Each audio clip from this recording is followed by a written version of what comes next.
Shalom saudara.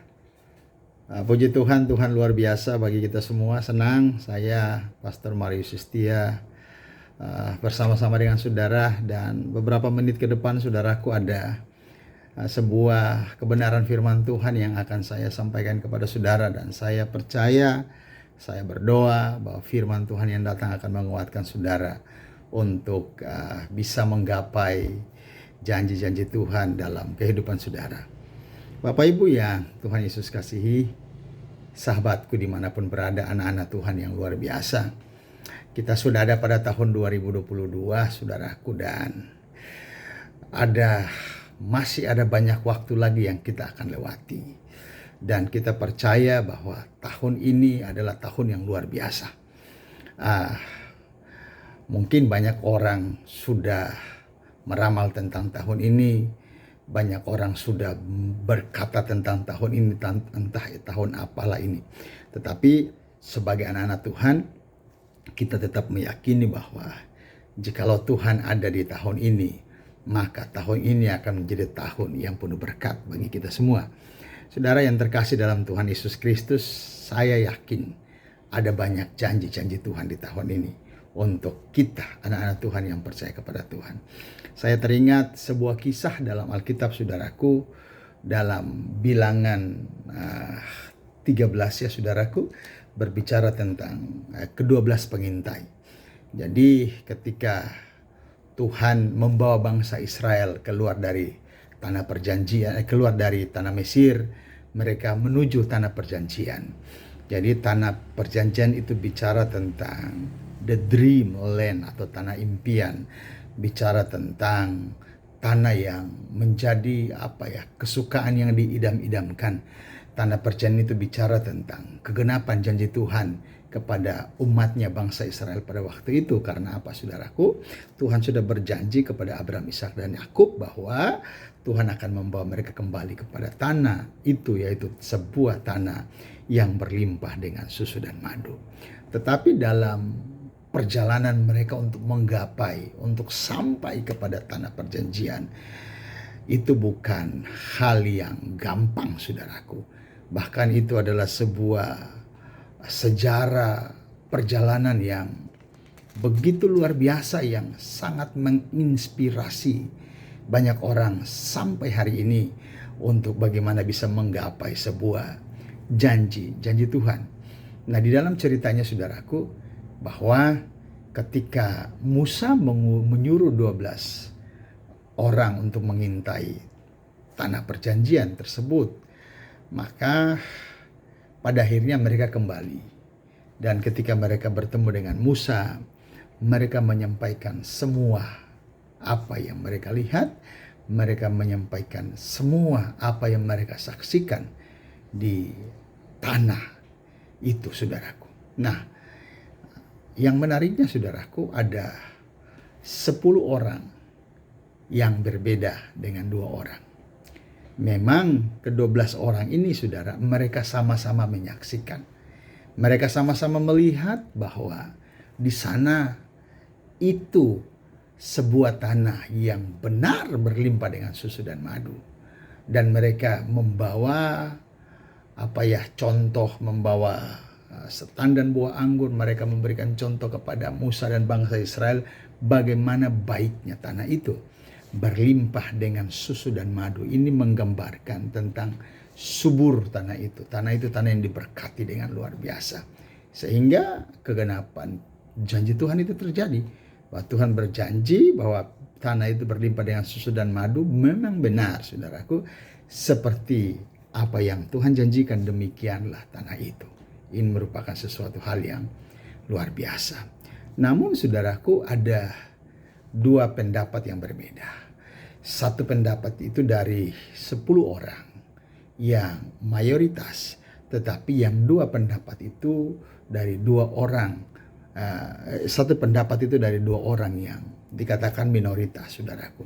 Apa yang terjadi? Mereka sama-sama menyaksikan bahwa tanah itu berlimpah dengan susu dan madu. Tetapi selain mereka menyaksikan betapa suburnya tanah itu saudaraku, mereka juga menyaksikan, mereka juga melihat dengan sendiri bahwa tanah itu atau negeri yang mereka datangi itu adalah dikatakan bahwa bangsa yang diam di negeri itu adalah orangnya kuat-kuat. Kemudian dikatakan juga kota-kotanya berkubu dan sangat besar. Artinya setiap kota di tanah itu, di negeri itu berkubu, bertembok, dan temboknya sangat besar. Dan juga ada keturunan Enak atau orang-orang raksasa di sana.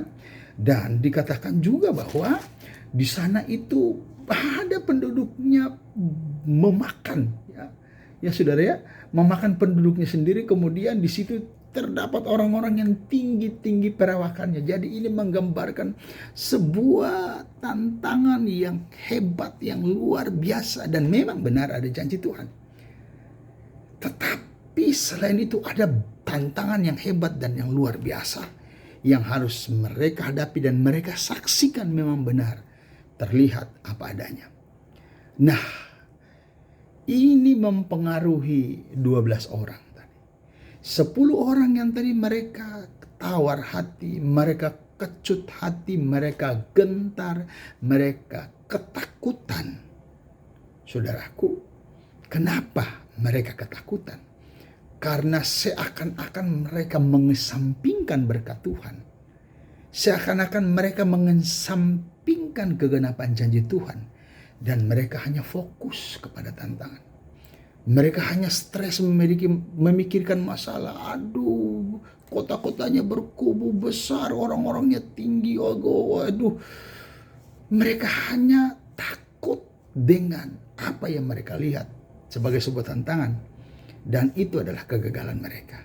Mereka gagal untuk melihat berkat Tuhan. Janji Tuhan yang tergenapi, yaitu berlimpah dengan susu dan madu. Tapi mereka membawa diri mereka hanya fokus kepada masalah. Fokus kepada tantangan yang membuat mereka tawar hati, kecut hati, ketakutan, gentar, depresi, dan lain-lain. Beda dengan 2 orang, yaitu Yosua dan Kaleb. Memang saudaraku, mereka melihat sama-sama. Ya, ada masalah, kotanya berkubu besar, orang-orangnya tinggi perawakannya, orang raksasa di sana. Ya, orang-orangnya kuat-kuat. Memang itu mereka sama-sama saksikan. Dan secara manusia itu mungkin bisa menjadi alasan untuk Yosua dan Kaleb juga takut. Tapi apa yang mereka lakukan luar biasa, saudaraku. Itulah kenapa mereka sangat berkenan di mata Tuhan. Mereka seakan-akan mereka mengesampingkan masalah. Mereka tidak mau lihat masalah itu. Mereka tidak mau lihat orang besar, orang kuat-kuat, tembok tinggi-tinggi sebagai sebuah masalah yang besar. Seakan-akan mereka ignore, mereka tidak mau peduli. Karena apa? Mereka melihat kegenapan janji Tuhan. Yang mereka lihat adalah janji yang tergenapi, bahwa ya, tanah ini berlimpah dengan susu dan madu. Bahwa ya, ada janji Tuhan yang luar biasa. Bahwa ya, ada berkat Tuhan itu. Masalah memang ada. Tapi mereka berdua memilih untuk tidak memusingkan diri mereka kepada masalah tersebut. Kepada tantangan tersebut. Kepada apa yang mereka lihat dengan mata jasmani. Tetapi sebaliknya, mereka mau belajar untuk berharap kepada Tuhan. Mereka mau belajar untuk mempercayai janji Tuhan. Mereka mau belajar untuk meyakini bahwa ini loh, apa yang Tuhan janjikan berlimpah dengan susu dan madu memang benar apa adanya. Dan mereka berkata bahwa jikalau Tuhan berkenan, maka tanah itu Tuhan akan berikan kepada kita. Nah, saudara yang terkasih dalam Tuhan Yesus Kristus, pelajaran bagi kita hari-hari ini. Tantangan banyak. 2022 masih banyak. Mungkin masalah yang akan datang. Kita tidak tahu apakah kita masih seperti begini atau tidak. Memang kalau kita melihat dari saudaraku, situasi dan kondisi yang terjadi hari-hari ini, bahkan ramalan orang dan semuanya, maka kita akan stres, kita akan depresi, kita akan tawar hati. Tetapi mari saudaraku, kita belajar untuk melihat janji Tuhan. Kita belajar untuk mendengarkan Tuhan. Kita belajar untuk mengikuti apa kata Tuhan. Bukankah kita orang Kristen, orang-orang yang percaya kepada Tuhan, ada sampai hari ini oleh karena perkataan Tuhan. Saya yakin bahwa kita ada sampai hari ini bukan karena perkataan manusia, tapi oleh karena perkataan Tuhan. Saudara yang terkasih dalam Tuhan Yesus Kristus, ayo, masalah ada, tantangan ada, tapi mari kita ignore. Kita jangan fokus ke situ. Karena saudaraku, itu akan membuat kita tawar hati dan kecut hati. Mari kita fokus kepada Tuhan. Fokus kepada janji Tuhan. Kita cari wajah Tuhan. Kita minta penyertaan Tuhan. Kita minta kekuatan dari Tuhan. Kita minta perkenanan Tuhan. Dan saya percaya bahwa Tuhan akan melakukan hal-hal yang luar biasa. Membawa saudara untuk menikmati berkat dan janji Tuhan.